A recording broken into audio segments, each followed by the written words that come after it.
Welcome to Bakes and Blenders. Today we're going to be making a soft ube sugar cookie topped with vanilla buttercream and gorgeous purple sprinkles.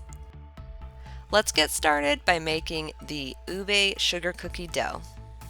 First, we're going to combine our dry ingredients. Sift your cake flour, cornstarch, cream of tartar, baking soda, baking powder, and salt into a bowl. Whisk until it's all combined, and then you can set that aside. Add your softened butter and sifted powdered sugar to the bowl of your stand mixer. Beat on a low speed until the butter and sugar are combined. Then you can increase the speed up to a medium or medium high. You're going to beat them for about 5 to 8 minutes until it is very light and fluffy. I like to drape a clean kitchen towel over my stand mixer when I start combining my ingredients together, just so that there's not a huge explosion of sugar. Once it's combined though, you can take it off and continue beating. Scrape the bowl down, then add your egg and ube extract and mix to combine. You'll find the recipes used in this video in the description box below. Start on a low speed until everything starts to combine, and don't forget to scrape your bowl down several times during this process. You can find links to the products that I've used in the description box below this video. Once the mixture is combined, it will look homogeneous and have an even purple color throughout. Add your dry ingredients to your stand mixer, tent with a clean kitchen towel, and mix on low until just combined. Remove the towel and continue mixing on low until the dry ingredients are almost all incorporated. Then you can finish by hand with a spatula. Dump your ube cookie dough out onto a large piece of cling wrap. Use the cling wrap to wrap up the dough and press it into a flat disc or rectangle. I like to also use my rolling pin just to get it nice and even.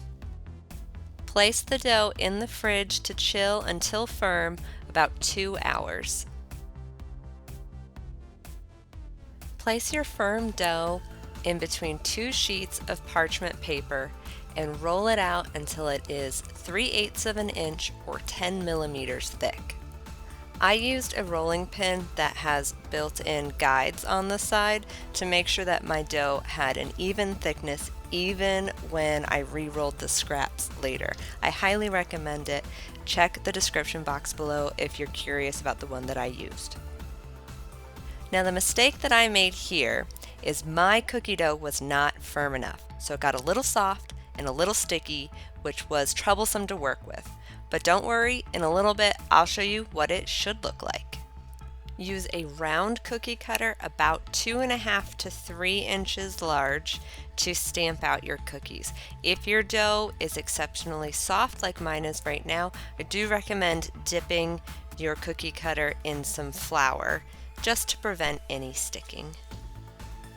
Then you can transfer your cookies to a small tray. A small offset spatula is really helpful right here. As you can see, mine aren't looking too hot because the dough was too soft, but you will get to see what it looks like when your dough is the right temperature. Cover your tray and chill the cookie dough for about 30 minutes. While the dough chills, you want to start preheating your oven. When the cookie rounds are chilled, you can use a dry pastry brush to brush off any excess flour that your cookie cutter may have left behind, then place the rounds on your baking sheet. Bake at 375 degrees Fahrenheit for about 8 to 9 minutes. They'll still be quite soft, but they should not be shiny on top anymore. After you stamp out your first round of cookies, make sure to press your dough back together, flatten it into a disc, wrap it up, and place it back in the fridge to chill again. Once it's firm, you can re-roll the dough. This time around, I did get my dough cold enough and firm enough, and you can see the difference. It is so much easier to work with. Roll it out again to 3/8 of an inch or 10 millimeters in thickness. You're going to repeat the process all over again, chill your cookie dough rounds, then bake them, and you can continue to do this until you've used up all of your cookie dough scraps. Let the finished cookies cool on the baking sheet for about 5 to 10 minutes. Then you can transfer them to a cooling rack to cool completely before frosting. Time for the fun part where we add frosting and gorgeous purple sprinkles to our ube sugar cookies. If you'd like to see a video tutorial for how I make my vanilla American buttercream, check the link up on your screen now, but you can also find the recipe in the link for the cookies in the description box below. There's just enough frosting for all of the cookies, so because I'm extra, I decided to bring a kitchen scale into the situation. I put a cookie on and I piped my frosting onto each cookie, making sure that I didn't go over about 1 1/4 ounces of frosting per cookie. If you're enjoying this video, go ahead and give it a thumbs up and don't forget to subscribe so you can see more of my videos. There's really no wrong way to get the frosting onto your cookie, but what I did was pipe a swirl of frosting onto my cookie, and then I used my clean offset spatula to smooth it out into an even layer. Then immediately add your sprinkles before the frosting has time to set up and get firm, otherwise the sprinkles will not stick. You do have some time, but not forever. These ube sugar cookies are a Loft House style cookie. That's why they've got the delicious frosting and the fun sprinkles. If you wanted to emulate a crumble cookie, you could always make sure that you pipe the frosting on real nicely and then not smooth it and sprinkle it with your sprinkles. I think that swirl is kind of their signature, so that's another option for you. Once you're done covering all of your cookies in frosting and sprinkles, they need to kind of sit until the buttercream firms up a bit.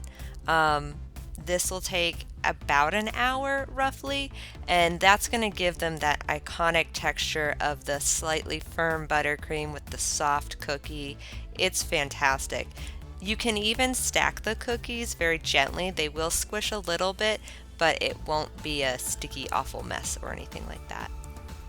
The ube in these sugar cookies adds this gorgeous earthy vanilla flavor. It's similar to a sweet potato, but a little more vanilla-y. It's absolutely delicious, and I think you're really gonna love it. I hope you do.